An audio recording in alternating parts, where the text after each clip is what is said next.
اکثر ہمارے ذہن میں یہ سوال آتا ہے کہ جدید جمہوریت اور قوم پرستی کیا یہ واقعی انسانیت کی بھلائی کے لیے بہترین نظام ہے؟ آج ہم ایک ایسی فکر انگیز تحریر کا جائزہ لیں گے جو ان نظاموں کی بنیادوں کو ہی چیلنج کرتی ہے۔ آئیے مل کے اس تنقید کی گہرائیوں میں اترتے ہیں۔ بسم اللہ الرحمن الرحیم، السلام علیکم۔ تو آج ہم جس ماخذ کی گہرائی میں جا رہے ہیں وہ ہے علامہ غلام احمد پرویز صاحب اور ان کی کتاب اسلام اے چیلنج ٹو ریلیجن۔ یہ کتاب جدید سیاسی نظریات پر ایک ایسا منفرد اور گہرا نقطۂ نظر پیش کرتی ہے جو ہمیں سوچنے پر مجبور کر دیتا ہے۔ تو یہ قصہ شروع ہوتا ہے 1947 سے، جب اقوام متحدہ کے ثقافتی ادارے یعنی یونیسکو نے دنیا کے بڑے بڑے مفکرین کو اکٹھا کیا اور ان کے سامنے ایک بنیادی سا سوال رکھا۔ اور وہ سوال کیا تھا؟ سننے میں تو بہت عام سا تھا۔ ان سے پوچھا گیا جمہوریت کا اصل مطلب کیا ہے؟ بس اتنا سا۔ لیکن اس کا جواب وہ بڑا حیران کن تھا۔ دنیا کے بہترین دماغ اس بات پر متفق ہوئے کہ اس لفظ کا کوئی ایک واضح مطلب ہی نہیں ہے۔ رپورٹ کا نتیجہ تھا کہ یہ موجودہ استعمال میں سب سے مبہم الفاظ میں سے ایک ہے۔ ذرا سوچئے، جس نظام کو ہم ایک آئیڈیل سمجھتے ہیں اس کی تعریف ہی واضح نہیں ہے۔ اب یہاں ایک بات صاف کر لیں، مصنف یہ نہیں کہہ رہے کہ جمہوریت بالکل ہی بیکار ہے، نہیں، وہ مانتے ہیں کہ یہ بادشاہت اور تھیوکریسی جیسے نظاموں سے تو لاکھ درجے بہتر تھی، جہاں انسانوں کا استحصال ہوتا تھا۔ اصل تنقید اس کے مغربی یعنی سیکولر ڈھانچے پر ہے۔ اور یہیں سے اس بحث کا اصل مرکزی نقطہ شروع ہوتا ہے، وہ چیز جسے ماخذ سیکولر جمہوریت کی مہلک کمزوری کہتا ہے۔ دیکھیے، سیکولرزم کہتا ہے کہ مذہب اور اخلاقیات کو ریاست سے الگ کر دو، یہ ہر فرد کا ذاتی معاملہ ہے۔ لیکن یہاں مصنف ایک اہم سوال اٹھاتے ہیں کہ جب آپ ریاست کی بنیاد کو مستقل اخلاقی اقدار سے خالی کر دیتے ہیں تو کیا آپ اسے انسانی خواہشات اور مفادات کی بدلتی ہوئی ریت پر نہیں کھڑا کر رہے؟ تو اس کمزور بنیاد کا نتیجہ کیا نکلتا ہے؟ کوئی ایسی چیز نہیں بچتی جس سے ہم ریفرنس بنا سکیں، کوئی موضوعی معیار نہیں رہتا، فیصلے بس وقتی قومی جذبات کی بنیاد پر ہوتے ہیں۔ اور وہ کہاوت ہے نا، انسان خطا کا پتلا ہے، بالکل وہی چیز پوری قوم کے اجتماعی فیصلوں پر بھی آتی۔ لارڈ سنیل نے اس بات کو بہت خوب سمجھایا ہے۔ ان کا کہنا ہے، حکومتیں ہمیشہ انہی لوگوں سے بنتی ہیں جن میں عام انسانوں جیسی ہی خامیاں ہوتی ہیں۔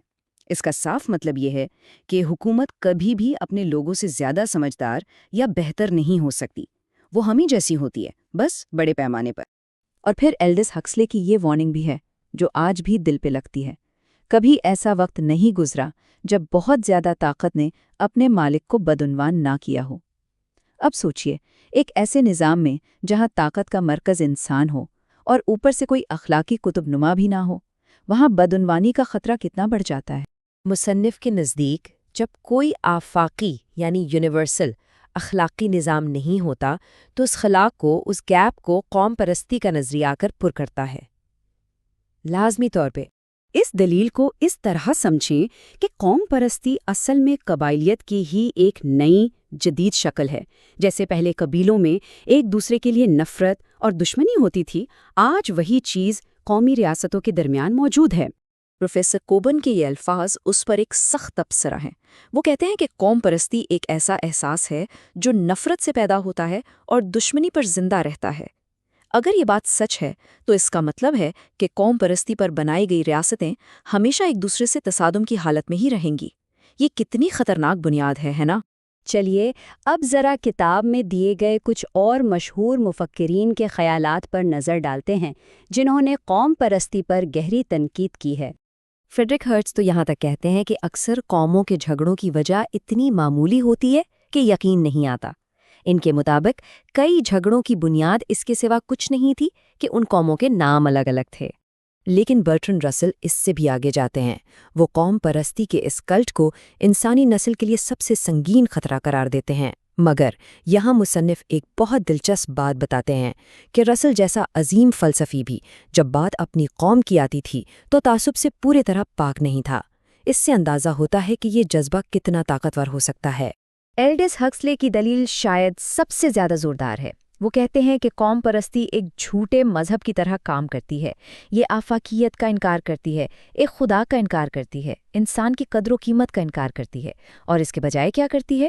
تکبر اور غرور کو ہوا دیتی ہے، نفرت کو اکساتی ہے اور جنگ کو صحیح ٹھہراتی ہے۔ ہیکسلے ایک تصور پیش کرتے ہیں جسے وہ قومی شخصیت کہتے ہیں، مطلب ایک ایسی اینٹی جو طاقت میں تو انسان سے بہت اوپر ہے لیکن اخلاقیات میں انسان سے بھی نیچے ہے۔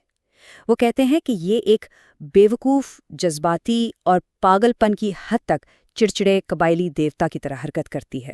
تو اس سب کا انجام کیا نکلتا ہے؟ آئیے اس سیاسی نظام کے اس حتمی نتیجے کی طرف چلتے ہیں جو کتاب میں بیان کیا گیا ہے۔ اور آخر میں ایڈم ڈی ہگرس کا یہ قول پوری صورتحال کا نچوڑ پیش کرتا ہے۔ وہ کہتے ہیں اس صورتحال کی سب سے بری بات جنگوں کا بار بار ہونا نہیں ہے بلکہ امن کا نہ ہونا ہے۔ ذرا اس پر غور کیجیے، اس کا مطلب یہ نہیں کہ کبھی جنگ ہوتی ہے کبھی امن، اس کا مطلب یہ ہے کہ ہم مستقل ہمیشہ ایک لڑائی کی حالت میں رہتے ہیں۔ تو یہاں ایک بہت بڑا سوال پیدا ہوتا ہے، اگر یہ نظام اتنے ناقص ہیں تو پھر انسانیت کا مستقبل کس نظام سے وابستہ ہے؟ اس سوال پر غور کرتے ہوئے اسی کے ساتھ آج کا موضوع ختم ہوتا ہے۔ اگلے موضوع کے ساتھ پھر حاضر ہوں گے۔ اللہ حافظ۔